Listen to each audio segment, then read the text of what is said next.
candles, and other lights. I'm Brian Watt, KQED News.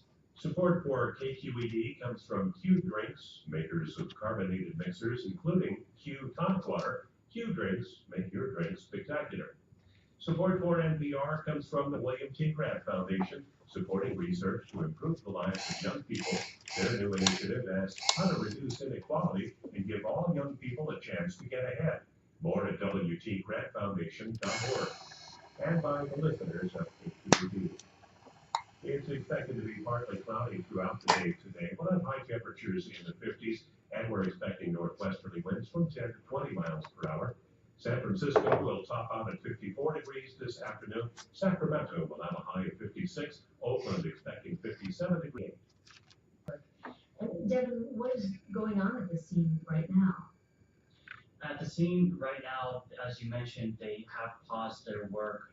They think that they know the origin of the fire. It's in the back of the building. They think that they know this because there's significant charring. But as you mentioned, they did have to stop their work earlier today because it was unsafe.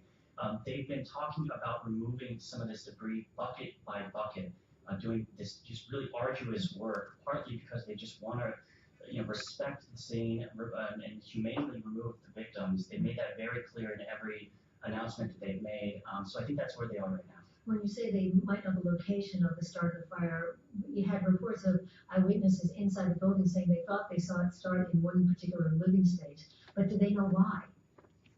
They don't know why, and they've made it very clear that it's still under investigation. Until they get to that area, I don't think they're going to be making any sort of. This could take a long time to really get to the bottom of the line. Well, many people are still waiting for news of friends and loved ones. Just a terrorist front. I think I'm just more infuriated that I'm not able to help. I want to be there. Give me some gloves. I got work shoes. I'm ready. Let me find my brother. It's just terrible. What are people saying?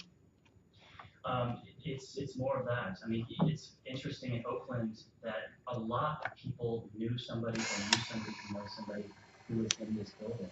It's a big, this kind of thing exists in Oakland. These warehouse events, they're known. And in fact, a lot of people feel like these kinds of spaces give Oakland a lot of its character. Who deals with these spaces going forward, I think, is going to be coming up. Well, also, we know there's a criminal investigation going on as to how it got to this point. I mean, people knew about it. There were complaints to the city about this warehouse. Complaints even from people who lived in the warehouse about the way it was kept up. So it's one of the questions, how were people allowed to live there?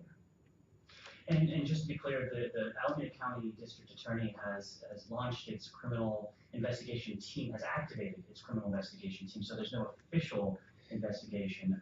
But people were able to live there because, as one council member put it to me, the city has neglected some of its duties into these spaces. And I think that's because there's been this culture of acceptance with warehouses like this. And again, I think that's something that the city really needs to figure out, because when you talk to the city, they talk about safety being the number one priority. When you talk to the folks who live there, some of the artists who have been in these spaces, they say that these are the only spaces where they can do what they do. And in many cases, these are the only places where they can live in a city like